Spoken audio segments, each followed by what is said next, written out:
Salam sehat ya buat semua keluarga KWU2. Ya. Ya. Oke, kita akan mulai intermezzo. Pak Dadi sama saya bedanya rambutnya. Saya tambah tebal dan gondrong. Iya. Oke. Kita mulai ke customer service. Ada share screen-nya. Saya. Ya, saya ada trouble di laptop, nggak bisa share dokumen. Bentar, ini ada yang masuk. Jadi sambil menunggu dokumen, dalam bisnis, again, sekali lagi saya berharap KWU2 juga sudah harus mulai merintis untuk setiap individu terlibat membuat bisnis baru, atau punya ide bisnis lama, atau dari keluarga yang bisa dikembangkan dengan ditambahkan ide-ide yang kekinian. Ya, jadi saya sangat berharap sekali seperti itu. Dalam bisnis memang apapun customer service itu pelayanan kepada konsumen, pelanggan itu baik secara formal terstruktur maupun informal, ataupun bisnis yang sifatnya formal seperti katakanlah operator telepon atau bank. Kalau contoh bank saja, Anda ke bank, begitu Anda datang ke bank, itu mau ke front desk-nya, itu langsung oleh Satpam ditanyakan dulu, kemudian disampaikan kepada customer service. Memang ada terjadi perubahan reposisi dari tugas-tugas customer service untuk era sekarang dibandingkan dengan era tahun 2000-an atau tahun 90-an. Customer service di tahun 90 atau tahun 2000 atau 2010 masih begitu sangat bermanfaat ya, artinya spesifikasi jobnya begitu berguna sekali bagi bisnis itu ya. Sekarang bukan berarti disebut tidak berguna, tetap berguna, hanya ditambahkan tidak hanya tugasnya sebagai customer service saja. Ya, nah apa itu customer service, pelayanan pelanggan? Jadi bobotnya kalau sekarang lingkupnya ditambahkan, misalnya kalau mau buka rekening bank, kalau dulu tidak di customer service tapi ada di divisi yang lainnya. Tapi sekarang dijadikan satu. Kalau dulu lebih customer service itu misalnya complaint handling, untuk menghandle komplain-komplain, atau misalnya Q&A, question and answer, ada pertanyaan dan jawabannya dari customer service, baik per telepon maupun per tatap muka, itu adalah customer service. Ya, jadi customer service tetap diperlukan, hanya memang posisinya ada agak berubah di era kekinian digital ini. Lebih berbobot kepada pekerjaannya yang lebih kepada orientasi juga multitasking. Jadi tidak hanya dia hanya tugasnya menjawab komplain, menjawab pertanyaan, itu tidak hanya itu saja sekarang. Dulu dia orientasinya seperti itu. Tapi sekarang adalah customer service direposisi juga menyelesaikan pekerjaan ya yang untuk berkaitan dengan pelayanan pelanggan itu. Lanjut, Pak. Jadi saya ingin menerangkan mengenai apa itu customer service dan bagaimana fungsi nanti di pekerjaan atau bisnis yang saudara bangun atau pada saat saudara bekerja di profesional. Kembali, misalnya bisnisnya informal. Bisnisnya itu kan bisnis ada formal. Formal itu misalnya ada seperti bank itu formal, kemudian kalau saudara misalnya formal itu nanti bikin online store yang memang sudah terpublish resmi, punya izin, punya semua legalitas PT dan lain sebagainya, investor masuk ya, itu formal. Tetapi banyak bisnis yang undercover, yang informal, ya, apalagi yang sifatnya misalnya masih sangat UMKM yang kecil. Jadi mungkin tidak sampai memiliki legalitas PT atau CV atau PD, tetapi usahanya jalan. Contoh bisnis makanan, kuliner, bisnis online store melalui sosial media yang masih sifatnya individual. Nah, itu kan tetap namanya juga bisnis. Nah, tetap saja customer service, pelayanan pelanggan itu juga diperlukan. Tidak bisa tidak. Anda punya bisnis jual busana muslim di IG, di sosmed, atau tetap bahwa ada harus melayani pelanggan pada saat Anda pelanggan klik order atau ketik WA, kemudian proses bisnis prosesnya sampai kepada pengiriman, pasti ditanya berapa hari, kemudian bagaimana kalau ada produksi atau pengiriman barangnya itu ternyata tidak sesuai, tidak cocok, bagaimana untuk refundnya, pengembalian uang, dan seterusnya. Tetap meskipun informal. Intinya customer service adalah pelayanan pelanggan, satu pekerjaan yang sangat dibutuhkan sekarang. Ya, memang ada fenomena diganti oleh robot customer service dalam teknologi IoT atau artificial intelligence. Ya, bisa saja di-replace sebagai substitute-nya, penggantinya adalah robot. Memungkinkan untuk kedepannya, tetapi touch-nya nggak ada. Jadi, personal touch-nya, kalau orang customer service memang kadang-kala kita kalau mau menyampaikan ada trouble di handphone aja rasanya ingin ketemu menjelaskan, kalau per telepon tuh susah. Ya, apalagi misalnya kita by email, texting gitu kan. Jadi kalau robot itu sifatnya hanya mengambil, mensubstitute, mengganti pekerjaan-pekerjaan di satu bidang yang sifatnya rutinitas. Jangankan customer service. Misalnya robot itu kita melihat misalnya sekarang ada konsultasi dokter ya di kotak bilik yang nanti langsung berikut obatnya. Itu juga terjadi di luar negeri, sudah ada. Jadi tidak perlu dokter, seolah-olah dokter tergantikan. Tidak. Tapi itu memang karena customer-nya banyak sehingga penyakit atau sakit yang sangat sederhana, yang sangat ringan itu boleh datang ke biliknya, kemudian klik-klik di monitor touchscreen, simptomnya apa, yang dirasa apa, kemudian keluar nasihat. Kamu ini sakit ini, obatnya ini. Sama sebetulnya kalau kita sakit apa sih, kalau misalnya kita flu aja, seringkali sebelum masa COVID apalagi kita flu, kita tanya aja, kita nggak mau ke dokter dulu.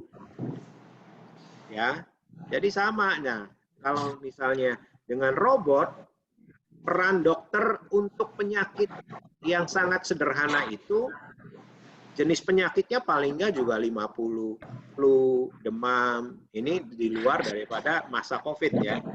Nanti obatnya langsung keluar, bayar di kayak ATM, seperti itu. Ya, demikian pula customer service. ada pekerjaan customer service yang bisa digantikan oleh robot. Ya kan? Ya bisa saja menjawab pertanyaan yang sifatnya umum. Tapi tetap sosok person customer service-nya tetap ada. Sebab di luar standar pertanyaan itu perlu dijawab oleh orang juga. Tergantung dari bisnisnya. Kalau bisnisnya itu memang sudah jelas, pertanyaannya cuma ada 10, diperkirakan seperti itu kan di riset. Ya udah pakai robot. Tapi secara umum bisnis itu fleksibel.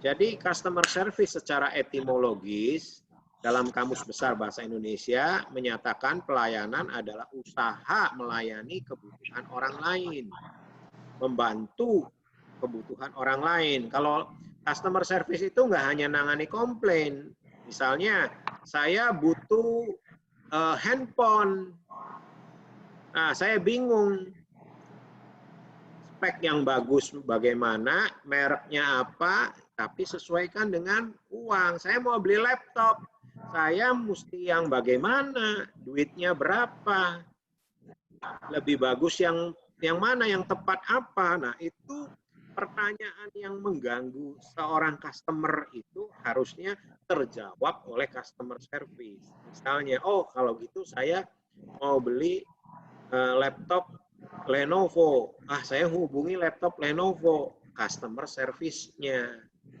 Kalau seperti itu, saya perlu ini nih. Ada saran nggak? Ada reference nggak? Berapa budgetnya? Ditanya. Kira-kira begitu. Ya, jadi itulah fungsi customer service. Jadi kalau menurut businessstudy.co.uk, customer service adalah layanan yang diberikan kepada pelanggan sebelum, selama, dan setelah. Jadi ada sebelum, kalau mau beli nanya, karena untuk menggrab customer jadi beli. Di saat kebingungan, itu adalah paling tepat bisnis melalui customer service itu supaya calon customer itu jadi membeli barang tersebut. Nah, itu yang disebut sebelum. Kemudian transaksi, oke bagus. Selama masa transaksi pelayanan harus betul, harus benar. Nah itulah customer service. Jangan dengan gestur yang jutek, gestur yang judes, kemudian dan seterusnya lah model seperti itu. Nah setelah pembeli pun, ya pelayanan masih harus bagus. Kemudian sudah barang dibawa ke rumah pun harus ada pelayanan after sales-nya. Pengertian after sales. Karena misalnya kalau ada garansi, kalau dia telepon customer-nya, oh ini kok saya ada trouble ya, oh iya Pak ini mesti begini gini ya, gitu ya. Jadi itu jangan, oh ya nggak bisa Pak, Bapak kan sudah beli, seperti itu. Ya jadi secara kalau secara bisnis as usual itu secara bisnis biasa. Bahwa customer service juga adalah pelayanan pelanggan sebelum, selama, dan setelah membeli barang dan jasa. Apalagi jasa. Misalnya kita ke bank, after sales-nya tetap setelah buka rekeningnya tetap dilayani.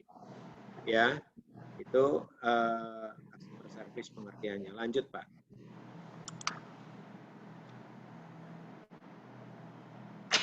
Ya, ini tugas customer service. Ya. Tugasnya sebenarnya saya sudah tadi menyampaikan ya. Saya tidak bahas, tidak membaca, lanjut. Sudah saya terangkan.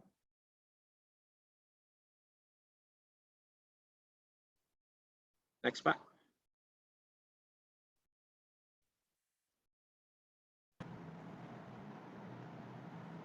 Dua faktor pendukung mutu pelayanan, faktor manusia. Tetap ya ini karena kalau customer service itu adalah connecting to the people. Ya. Service itu to the people. Basicnya seperti itu. Pelayanan kepada manusia, kepada orang. Sehingga pendukungnya adalah yang melayaninya adalah manusia yang mengerti kualitas pelayanan supaya customer-nya terpuaskan akibat pelayanan yang saya berikan kepada customer saya. Komunikasi, sopan santun, ramah, benar-benar tanggung jawab. Jadi kalau janji Oke, nanti saya kontak ya Pak. Saya 5 menit lagi ini. Kayak tadi saya sempat booking di agoda.com untuk hotel yang harusnya saya berangkat di tanggal hari ini. Ya, saya berangkat tanggal 8 Mei. Saya harus perjalanan ke luar negeri. Ya, saya sudah booking tiket dan lain sebagainya, hotel. Jadi saya sempat problem. Contoh kasus, hotel saya nggak bisa di-refund. Saya komplain sudah dari bulan Maret. Contoh, ya kan, saya kasih data-data, ini adalah pandemi. WHO aja juga bukan karena individual saya pesan. Contoh seperti itu. Ya, dapat jawaban email, hotel yang lain sudah oke, ada satu hotel ya yang nggak bisa di cancel, nggak bisa di refund. Itu terjadi di bulan Februari Maret sampai April. Jadi berapa hari yang lalu saya berusaha lagi, saya email lagi, saya kontak ke hotelnya, ya. Akhirnya dia jawab, saya sudah nanti saya akan email. Nah, hari ini dapat jawaban. Saya sudah kasih jawab, itu dapat free cancellation. Saya mesti menghubungi Agoda. Agodanya saya telepon, nah itu pelayanannya ya bagus. Jadi saya telepon, ini saya dapat sudah free cancellation. Jadi uang saya harus balik tuh, saya bilang. Oke Pak, saya tunggu, saya belum dapat email dari hotelnya. Nah ini pelayanan. Maksudnya tunggu bagaimana Pak? Saya tutup dulu atau bagaimana teleponnya? Enggak, Bapak online aja, saya tetap sekarang akan online ke hotelnya. Ya, itu ke Eropa itu. Ya. Nah, jadi telepon saya tunggu, kemudian tidak ada 5 menit. Oke Pak, sudah confirm, hotel sudah bersedia meng-cancel dan merefundnya.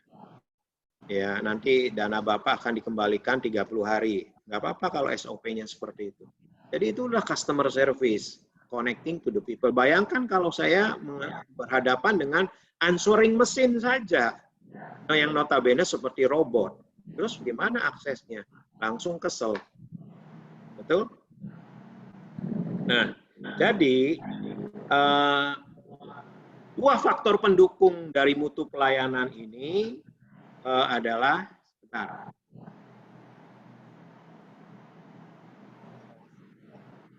Saya kontak back. Ya. Oke.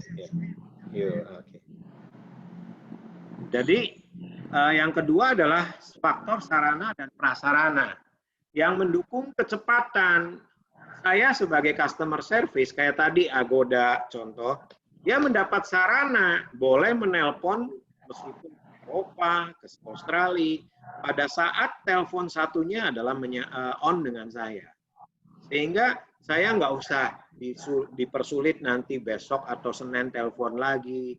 That's very excellent services. Jadi contoh seperti itu. Jadi sarana prasarana juga mesti diberikan.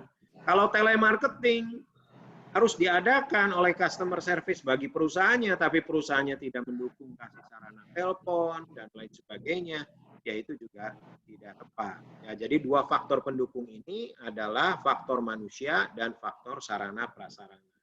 Ya, lanjut.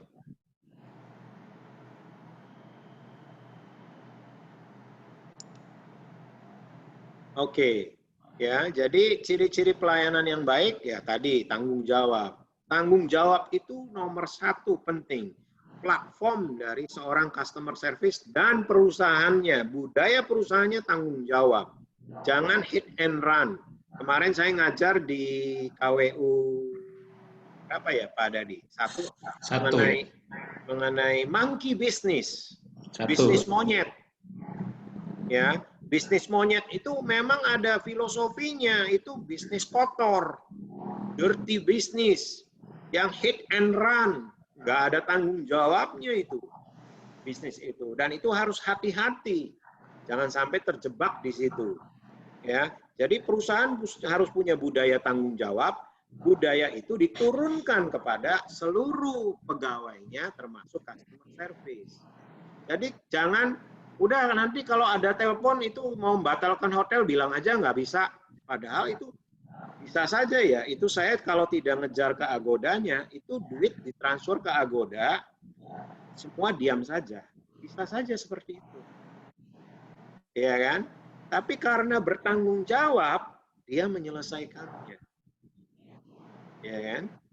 Bisa aja orang tersebut customer service atau perusahaan itu dia sudah tahu ritmenya. Ini biasanya kalau ada orang yang lupa, lumayan nih. Nadang lupanya berapa customer, ya kan? Berapa juta. Nah, itu yang disebut salah satu contohnya adalah dirty business. Ya kan? Nah, itu tidak bertanggung jawab. Ya. Contoh bisnis arisan yang saya bilang. Tidak semua arisan jelek, tetapi ada yang arisan hit and run, itu yang disebut contoh monkey business. Itu contohnya. Kemudian yang kedua, responsif. Seorang customer service harus mampu melayani secara tepat dan tepat. Jadi, ya tadi contohnya persis sekali yang saya alami belum lama ini ya, baru berapa menit yang lalu. Ya, jadi responsif. Bahkan saya tidak perlu menutup telepon, suruh ngubungi lagi Senin, itu buang waktu, suruh tunggu dia telepon langsung ke Eropa. Nah, jadi contoh seperti itu. Ya, komunikatif, mampu berkomunikasi, ya jelas. Way, gesturnya, cara bicara, intonasinya, jangan seperti marah-marah. Lanjut, Pak.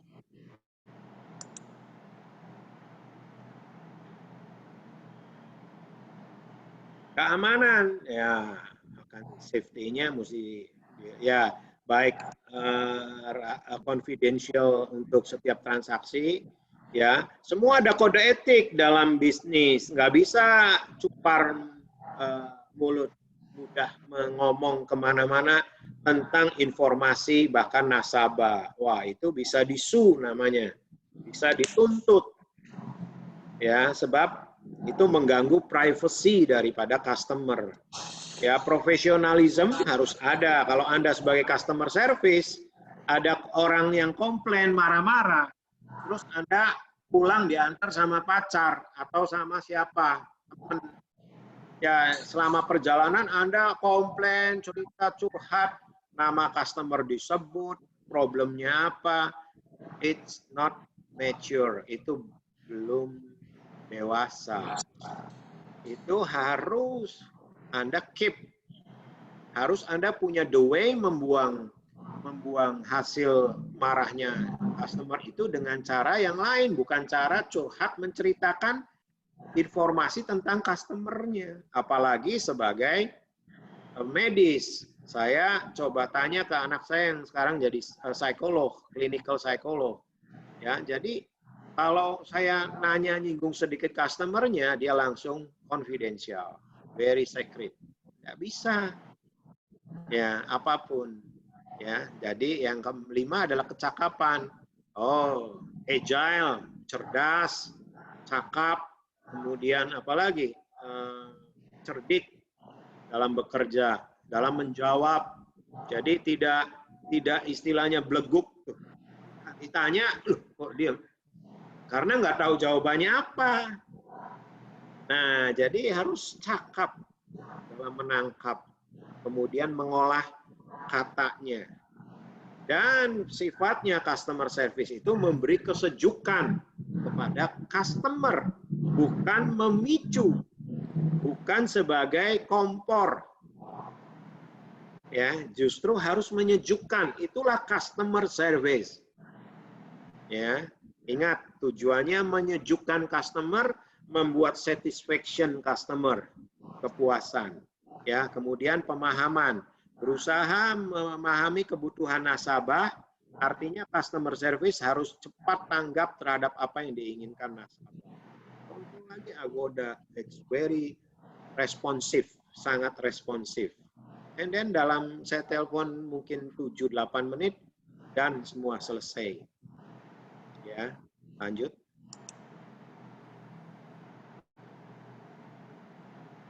Kredibilitas. Ya, harus punya integritas, kredibel. Ya, perusahaan itu kredibel. Kalau memang janji kalau Anda beli handphone rusak diganti, kemudian terjadi kerusak baru 1 hari terus nggak mau ganti, nah itu problem juga. Nah, kredibilitasnya bagaimana? Contohnya seperti itu. Keramahan, komunikator ya. Lanjut.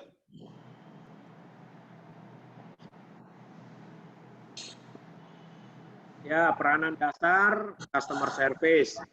Menyangkut physically adalah cara berpakaian. Kalau menyangkut fisik, ya. Kemudian tidak kucel. Ini kayak saya nggak boleh nih sebagai customer service. Karena ini working from home, jadi saya nggak bisa potong rambut, COVID, ya kan. Udah kelihatan tambah tua deh. Nah, ini contoh yang nggak boleh. Nggak beraturan. Contoh seperti itu. Jadi harus bersih, bukan berarti harus mahal, tetapi secara fisik memang harus memberi kesan, karena kesan memikat nasabah itu memberikan suatu customer service-nya bukan soal parasnya, bukan soal cakep atau cantiknya, tetapi dengan fisik yang baik, yang mumpuni, itu menghormati customer. Kemudian secara internal beauty-nya percaya diri. Bukan kalau misalnya customer service itu ya Pak, ya Bu, mohon maaf, maaf terus yang disampaikan. Ya, itu gestur yang nggak baik karena nggak percaya diri. Ya maaf, itu aja. Tapi nggak ada solusi, maaf terus. Maaf, saya menjalankan tugas, maaf, tapi solusinya apa? Nggak ada. Nah, ini tetap customer itu menghadapi satu ujung yang memang papan, nggak ada ruang solusi. Saya mesti ke kiri, ke kanan, atau bagaimana. Nah, itu bukan solusinya. Kemudian bersifat akrab dalam tanda petik, quote unquote, jangan terlalu akrab juga. Nggak bisa, profesional. Ya, kalau terlalu akrab bahaya juga. Ya kan? Nah, seperti itu. Kemudian penuh senyum ya. Jadi itu yang menyapa dengan lembut, apa nih ketutupan nih? Menyapa terlebih dahulu. Menyapa dengan lembut dan menyapa terlebih dahulu, usahakan menyapa dengan menyebutkan nama nasabah. Itu suatu etik lah. Kalau itu customer service, coba aja kalau Anda ke telekomunikasi operator, begitu itu dia berdiri dari kursinya. Selamat pagi, selamat siang. Dia langsung menyebut, saya Chandra Lukita, siap melayani Bapak Ibu. Siap melayani Bapak, siap melayani Ibu. Ada yang bisa saya bantu, saya langsung duduk. Ya, kalau nggak bersalaman ya dengan seperti itu, ya kan? Jadi kemudian kalau tahu nama nasabah lebih baik disebutkan.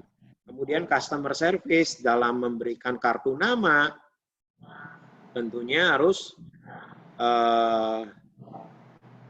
dengan cara saya kasih contoh Dari dompet tuh.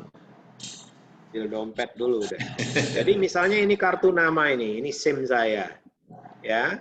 Maka kalau customer service yang memberikan dengan 2 tangan. Bahkan bukan customer service saja, pimpinan pun kalau punya tahu etik seperti itu. Saya kalau menerima tamu atau dalam konteks pertemuan di luar, informal, dimanapun, atau formal, ketemu saya bawa kartu nama, kemudian ada pertukaran kartu nama, saya begini.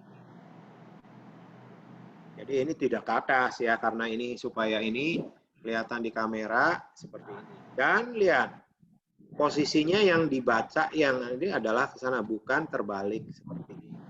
Bukan pakai 1 tangan. Ini Pak, ini kartu nama saya, bukan begitu. Ya, saya siap melayani Bapak, ini kartu nama saya. Nah, ini kan saya, itu kan nggak bisa, harus completed statement. Ini saya sampaikan kartu nama saya Pak, Bu. Jadi seperti itu. Jadi modelnya seperti itu. Dengan sedikit menundukkan kepala, itu etik. Ya kan? Lanjut Pak.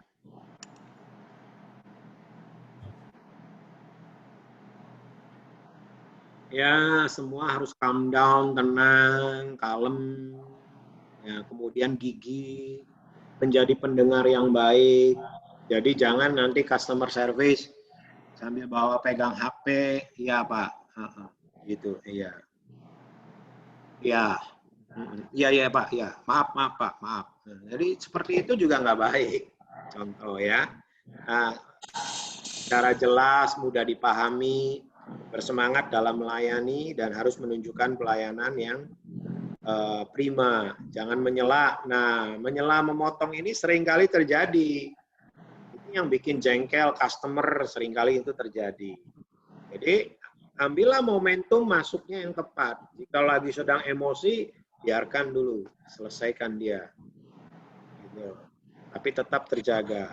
Begitu selesai emosi bicaranya, mohon maaf Bapak, mohon maaf Ibu, saya bisa jelaskan.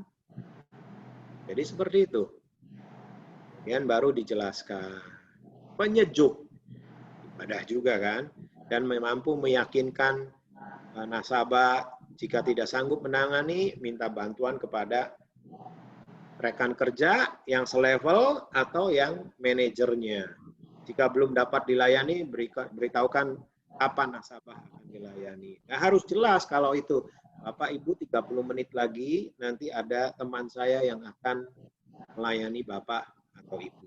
Ya, yuk sambil itu ya kita kasih tahu ini tolong ini, saya janji 30 menit lagi. Sambil tetap jangan dilepas. Anda mesti tetap ingat punya janji 30 menit kemudian. Lanjut, Pak. Jadi pada waktu udah mau 30 menit, Anda lihat teman Anda sudah mulai bergerak atau belum. Seperti itu. Ya, fungsi customer service, ya tadi resepsionis, deskman, sama salesman, customer relation ini sudah saya bahas. Lanjut.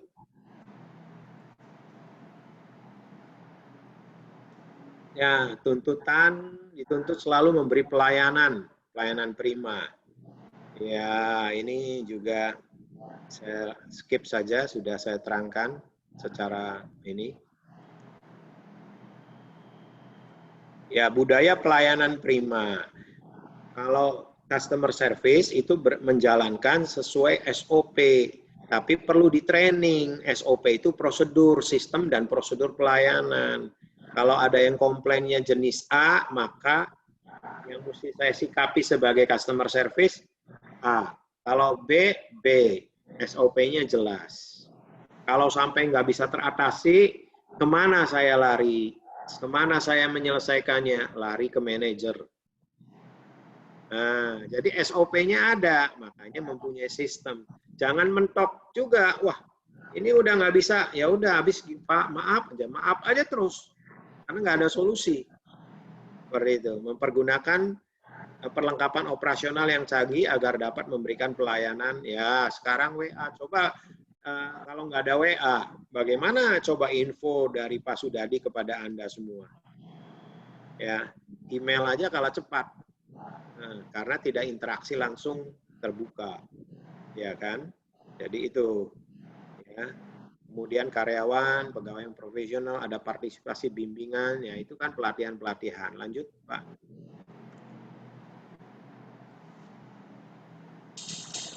Ya, karyawan profesional, ya persyaratan fisik, mental.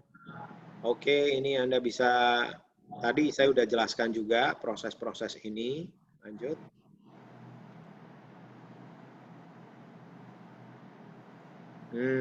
Cara memperhitungkan customer service sebagai sebuah produk. Jadi customer service juga jangan dianggap sepele.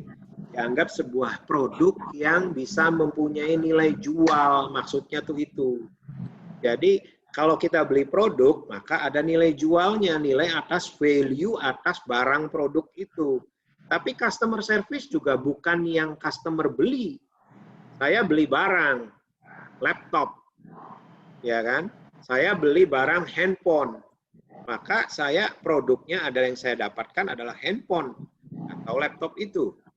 Tetapi customer service itu juga sebagai produk, tapi bukan dibeli sama saya langsung. Saya tidak membayar fisik uang sejumlah uang tertentu untuk mendapatkan si customer service. No, Tetapi yang dimaksud sebagai produk, di mana pelayanannya, servicesnya yang dilakukan oleh si customer service tersebut adalah memberikan value added, nilai tambah atas produk yang saya beli, bahwa memperlengkapi ini produk ini itu bagus sekali. Sudah secara teknologi bagus, pelayanannya itu hebat luar biasa. Oke, absolutely 100% saya puas. Tapi kalau ada produk yang hebat, canggih, saya makainya nggak bisa, kemudian saya tanya ke customer service-nya masa bodoh aja, itu nggak sempurna. Nah, itu yang disebut customer service sebagai sebuah produk. Memberikan value added yang luar biasa. Bentuknya apa? Komunikasi yang tadi, proses gestur yang baik, cara menyampaikan, menjanji penyejuk. Nah, itulah produk-produk yang memperlengkapi produk yang dibeli oleh customer. Clear? Lanjut, Pak. Ya. Nah, kalau yang namanya customer service yang bagus berarti ya kan? Dia juga sebagai tiang untuk di dalam perusahaannya untuk melawan persaingan bisnis. Mampu bertahan terhadap serangan. Itu yang dimaksud. Jadi kalau ada persaingan, persaingan apa bedanya burger merek A, burger merek B? Hampir sama sebetulnya. Kalau misalnya ya merek berbeda, tetapi tetap bahan dari roti, daging sapi, atau daging ayam, seperti itu. Hampir sama. Tetapi ada perbedaan yang harus mencolok juga mengenai pelayanannya. Nah, itulah yang disebut sebagai survivalitas perusahaan. Jadi pada saat customer service itu juga mampu dia memberikan kontribusi di dalam persaingan usaha. Lanjut, Pak. Jadi persaingan usaha nggak hanya bicara produk, ya pelayanannya juga menjadi, saya mau beli ini handphone A, sama aja mereknya handphone A, di toko yang satunya Jalan Gunung Sari, satunya di Jalan Kartini. Enak yang di Gunung Sari misalnya, karena pelayanannya lebih bagus. Itu persaingan itu mampu berubah, memenangkan persaingan dengan customer service. Jadi bukan produknya. Ya kan? Kalau dikenalnya produk sekarang, produk A, itu semua sama produk A. Samsung, handphone tertentu, sama. Saya mau beli dimanapun bisa. Tetapi pada saat saya memutuskan, saya mau belinya di Gunung Sari aja, karena servisnya enak, pelayanannya. Nah, itu kan yang menjadikan keputusan persaingan bisnis atas persaingan membeli di Gunung Sari itu. Dan yang menjadi utama dari landasan pelayanan pelanggan adalah customer is the king. Customer adalah raja. Bayangkan nih masa COVID, ya kalau pas customernya nggak ada semua, nah seperti itulah. Makanya customer itu kalau ada harus dijaga. Ada satu ilmu pengetahuan yang mengatakan begini, untuk get new customer, ya untuk mendapatkan new customer, itu energinya lebih kecil dibanding untuk menarik kembali customer yang hilang dari perusahaan itu. 5 kali energinya. Jadi kalau kita promosi sebuah produk kita, ayo datang ke kafe kita, ayo datang ke toko handphone kita buka toko handphone atau kita buka bisnis apa, ya kan? Atau online, ya kita buka online. Menjaring customer dengan promosi. Datanglah customer A dan seterusnya. Dapat 100 customer. Dalam proses bisnisnya terjadi mengecewakan. Ya. Kemudian mengecewakan kira-kira kalau 50% mengecewakan, hilang customernya nggak mau balik lagi. Tinggal 50%.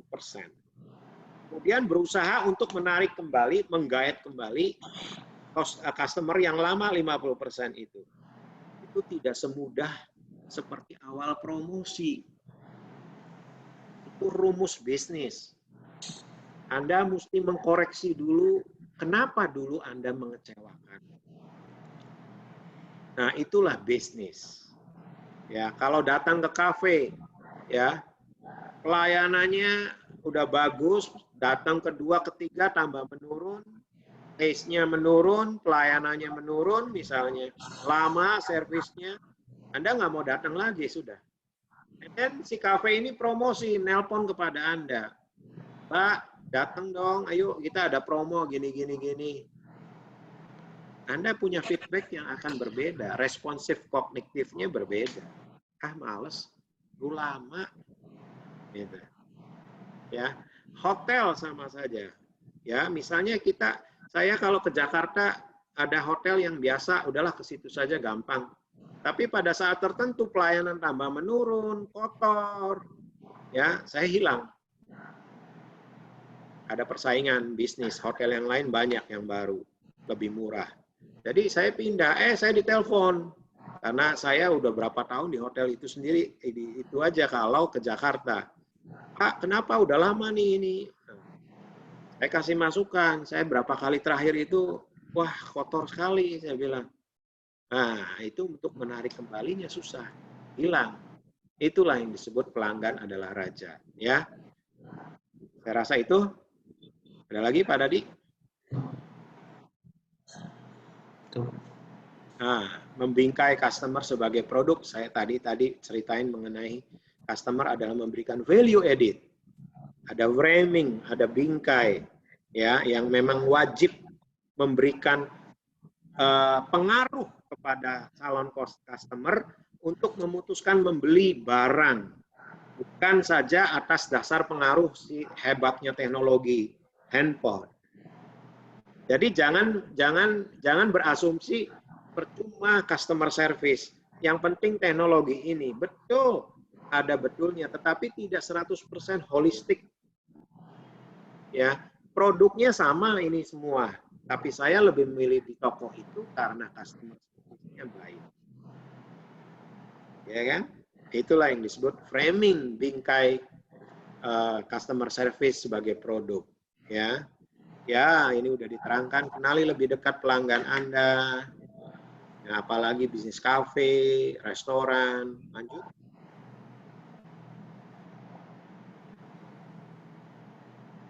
Ya, teknologi yang tadi bisa itu, ya kan. Fitur-fitur, apalagi ada aplikasinya zaman sekarang. Oke, lanjut.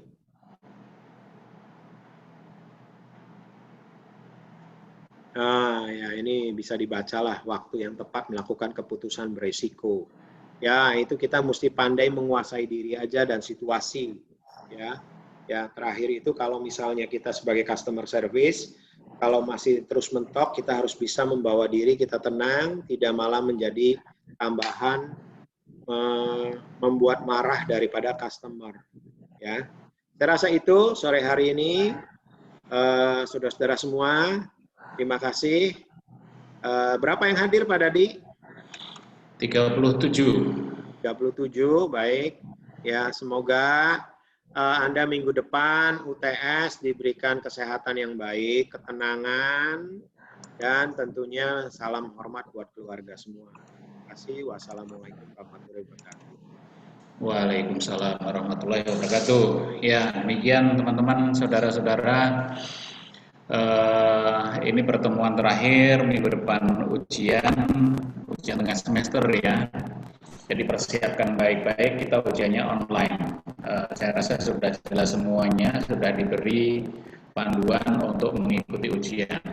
Ya, masih ada hari besok untuk barangkali ada yang belum beres masalah di sistem informasi MyCIC, segera laporkan kalau ada yang belum benar. Oke, terima kasih atas perhatiannya. Kita bertemu lagi setelah ujian. Assalamualaikum warahmatullahi wabarakatuh.